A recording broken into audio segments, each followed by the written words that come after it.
مع الناس دي يقول لهم الرجاله تسجل ازاي؟ ايه اللي خلاها تسجل؟ الا اذا كانوا هم بيدبروا لها حاجه ثانيه. ما هو انت لو عقلتها فين اهالي المخبرين اللي بيجوا كل مره بالاعلام؟ ما جوش ليه النهارده؟ اذا كانوا عارفين هم معادنهم في بيوتهم، اقعدوا النهارده ما حدش ينزل، خلاص ما حدش ينزل. عدم انعقاد المحاكم النهارده يعني ان ما زال امن الدوله هذا الجهاز الذي اضر بمصر واضر بالمصريين ما زال يتحكم في مصر وفي قرارات التي تدار بها البلد حتى الان ويحكم مصر من خلف الستار.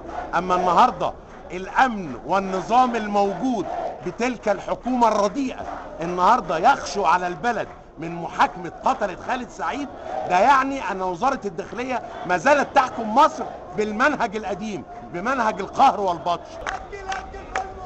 عجل في المحاكمة. ما صاب إلا حق.